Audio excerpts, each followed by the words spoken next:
Alright guys, okay, since everybody seems to be coming forward on this, I figure I might do one of these of my own. I'm going to talk about one top story of mine because I feel that everybody can relate to this somehow. Alright, so, actually no, they can't relate to my top story in particular, but I feel like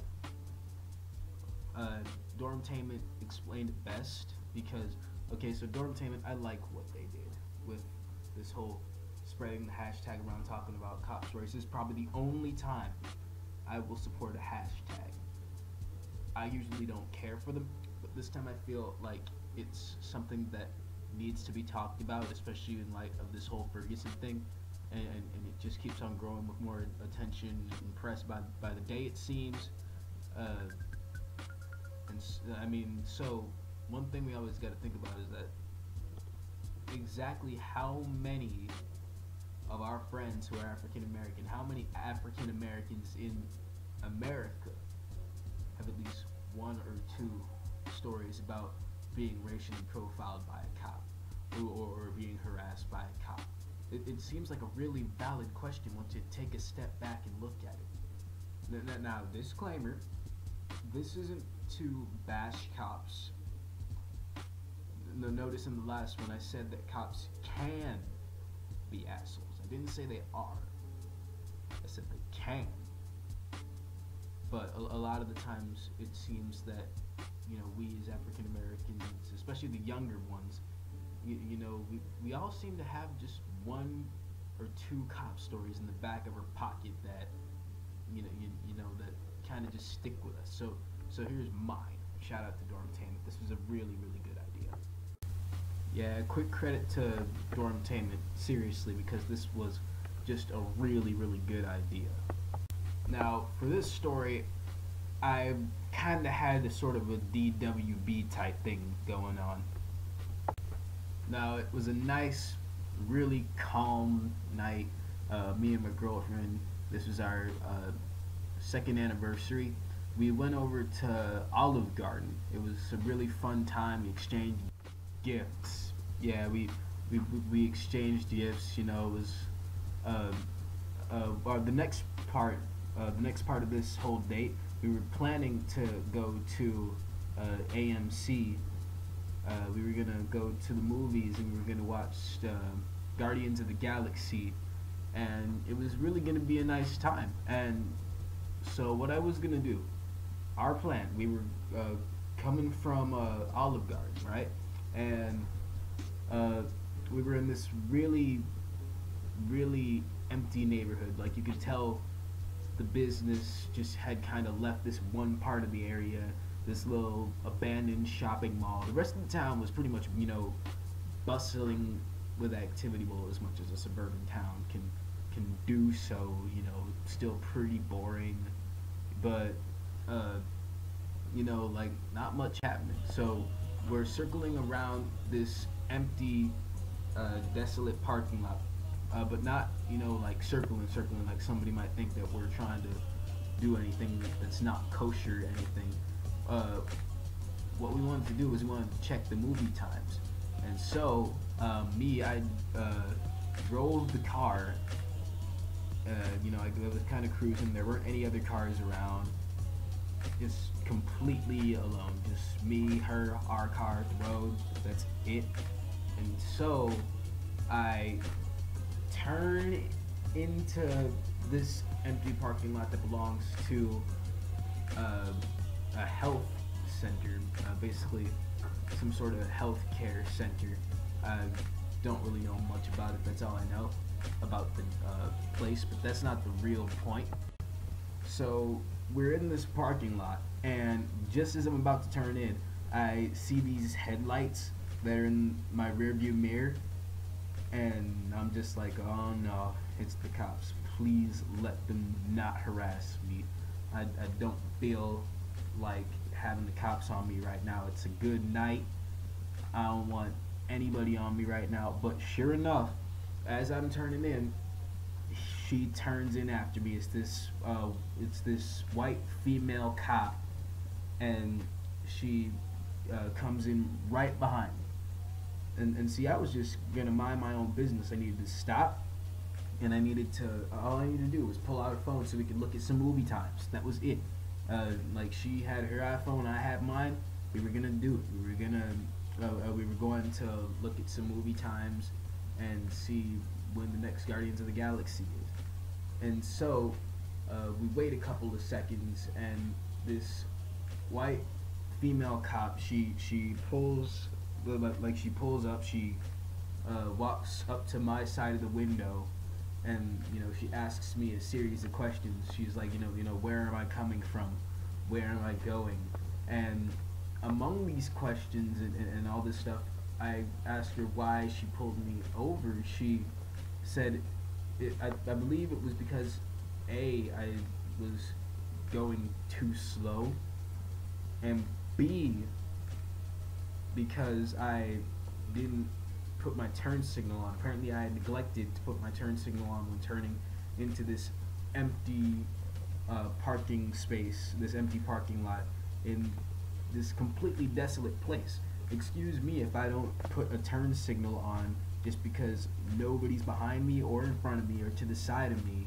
I didn't even see these police guards coming until I went into the place.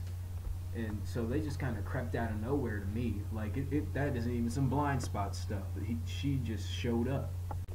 It really just kind of dawns on me exactly how much trouble can one person get into outside of an empty parking lot of a healthcare center.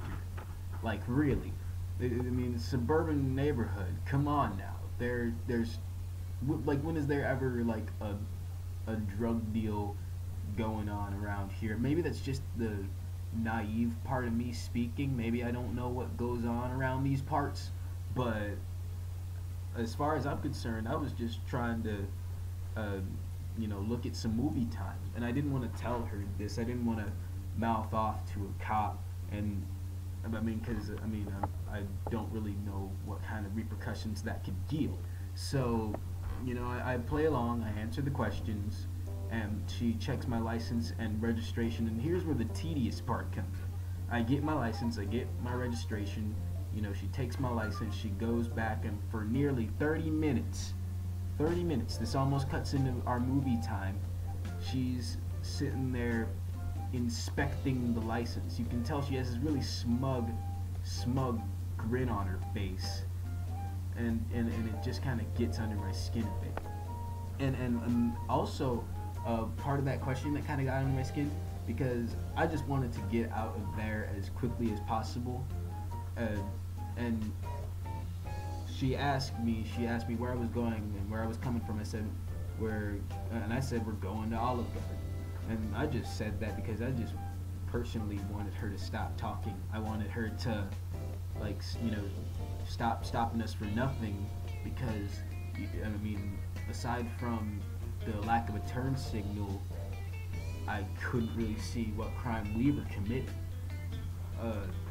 But she decided to flash her flashlight inside my window, my back window, and found that we had two boxes of takeout from Olive Garden right there in our back seat. And that's when she gave me one of the smuggest looks ever. She gave me the most smug look. She said, "It appears that you guys have already been there." Oh, imagine that. And in the back of my mind, I'm like, woman, I might have been there. I might have been. Like that just got in my skin, because I think she felt like she kind of had an aha moment somewhere in her, like, yeah, I got you guys now. I got you now. Now, now I have volition to keep you guys here for as long as I want to. And that's exactly what she did. She took my license. She, sat in that car for a good long amount of time. And then I don't know what she was doing, but apparently she was calling backup. And that's when things began to get really unsettling for me. There was a second cop, and this second cop, this was a white male cop. He was pulling into this parking lot as well. It was like and he pulled up on the other side of me. They were basically like, here's my car. Here's the female cop. Here's the male cop. They were basically flanking me. Like I kid you not. It was like Five Nights at Freddy's. You know, you got Bon Bon over here, and they got Chico over here. It was really unsettling for me. I could tell that my girlfriend, you know, was uncomfortable. She just sitting next to me with a stale face, and you know, I was trying my best to deal. You know, I couldn't go anywhere. I didn't have my license. What was I gonna do? Leave? I can't do that. So when the two of them finally came back with my license after it looked like they were having a nice little side conversation at our expense, I could tell because I was looking in my rear view. They actually, like, this is when I kind of, like, my patience was kind of wearing thin, so I kind of got a little bit smart. You know, they asked me, all right, you guys aren't, like, doing anything, are you? And then I said, no, I'm not doing anything. May I go now? And then he's like, yeah, you can go. And it's like, and then that's when I said, yeah, I mean, like, cause I almost thought that you guys were gonna say something like ask me if I was, like, drinking or some nonsense like that, like, and you know, give me some nonsense like walking out the car or something. And then that's when she actually asked, well, have you been drinking tonight? And I said, no. She was like, do you want me to have you outside of this car walking? Cause I can have you do that. And I said, please, no. I'm 18. I'm underage. You like I wouldn't do that. And it was just their faces were awkwardly contorted with these really smug grins, and it really just, it wasn't a pretty sight. It wasn't. So by and large, that entire experience, that took me anywhere from, I believe, 45 minutes to an hour of my time that night, and I still had a curfew to make. So I mean, I took my license, I left, and my girlfriend, disheartened by the whole situation, and you know, we went to the movies. We had a nice time, but here's the aftermath. The aftermath was just, it really messed with me. See, at the end of this entire little debacle with the cops, it seemed to just ultimately ruin my girlfriend's night, and apparently that ruined her night so much that, you know, it just like it began to kind of ruin mine too, because she started having this real stank attitude about the whole thing. I was trying, like, I mean, it was a bogus thing that happened, that transpired in that parking lot.